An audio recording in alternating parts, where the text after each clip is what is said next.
Mambattiyan stars இணையத்தொடர் விமர்சனம். வைபவ் முருகேசன், வெங்கட பாலமுரளி, ஜகபர் சாதிக், லாவண்யா அன்பழகன், நான்கடவுள் ராஜேந்திரன் மற்றும் பலர் நடிப்புல சவிர் சுதாகர் இயக்கத்துல பரத் தனசேகர் இசையில வெளிவந்திருக்கும் இணையத்தொடர் தான் மம்மட்டியான் ஸ்டார்ஸ். எப்படி இருக்கு வாங்க பார்க்கலாம். வைபவ் முருகேசன், வெங்கட பாலமுரளி மற்றும் ஜகபர் சாதிக் 3 பேரும் நண்பர்கள் மட்டுமின்றி இந்திய நட்சத்திர கிரிக்கெட் வீரர் MS டோனியின் தீவிர ரசிகர்களாகவும் இருக்கிறார்கள். இவர்கள் 3 பேரும் கேப்டனாக இருந்து மம்மட்டியான் ஸ்டார்ஸ் என்ற கிரிக்கெட் அணியை வழி நடத்துவதோடு பல்வேறு போட்டிகளில் பங்கேற்று விளையாடி வருகிறார்கள்.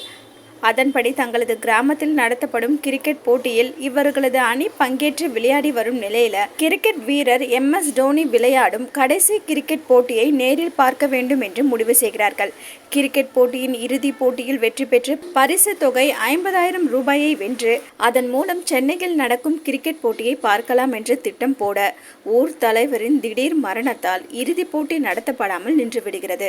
இதனால் ஊர் தலைவரின் அலுவலகத்தில் வைக்கப்பட்டிருக்கும் கிரிக்கெட் போட்டியின் ரன்னர் பரிசு தொகையை திருடி அதை கிரிக்கெட் போட்டிக்கான டிக்கெட் வாங்க அனுப்பிவிடுகிறார்கள். டிக்கெட் கிடைத்த மகிழ்ச்சியில் 3 நண்பர்களும் சென்னைக்கு செல்ல அவர்களுடன் வைபவ் முருகேசனின் முன்னாள் காதலியான லாவண்யா அன்பழகனும் செல்கிறார். தங்களது தல விளையாடும் போட்டியை நேரில் பார்க்க போகிறோம் என்ற மகிழ்ச்சியில் இருப்பவர்கள் தங்களிடம் இருக்கும் டிக்கெட் போலி என்று தெரிந்ததும் பேரதிர்ச்சி அடைகிறார்கள். இருந்தாலும் எப்படியாவது தல விளையாடும் போட்டியை நேரில் பார்த்துவிட்டு தான் ஊருக்கு திரும்ப வேண்டும் என்று முடிவு எடுக்கும் நண்பர்கள் அடுத்த போட்டி நடப்பதற்குள் அதற்கான பணத்தை தயார் செய்யும் முயற்சியில் இறங்க அதனால் பல்வேறு பிரச்சனையில் சிக்கிக் கொள்கிறார்கள்.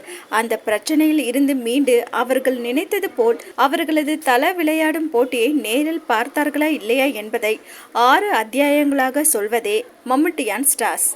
தொடரின் முதன்மை கதாபாத்திரங்களில் நடித்திருக்கும் வைபவ் முருகேசன், லாவண்யா அன்பழகன், வெங்கட பாலமுரளி மற்றும் ஜகபர் சாதிக் ஆகியோர் உண்மையான நண்பர்கள் போலவே தொடர் முழுவதும் வலம் வருகிறார்கள்.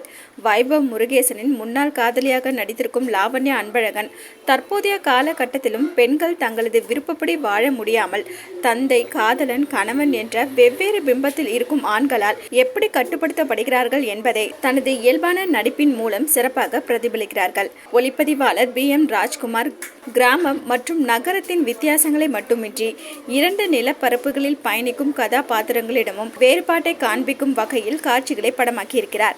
பரத் தனசேகரனின் பின்னணி இசை சாதாரணமாக பயணிக்கும் காட்சிகளை கூட அசாதாரண காட்சிகளாக மாற்றி கவனம் ஈர்க்கிறது. மிக எளிமையான கதை என்றாலும் ஒவ்வொரு அத்தியாயம் முடியும் போது அடுத்து என்ன நடக்கும் என்ற கேள்வி பார்வையாளர்களிடம் ஏற்படும் வகையில் காட்சிகளை திருப்பங்களோடு தொகுத்திருக்கிறார் பவித்ரன் K. கலை இயக்குனர் P. தமிழ்செல்வனின் பணியில் செயற்கைத்தனம் இல்லாதது பாராட்டத்தக்கது.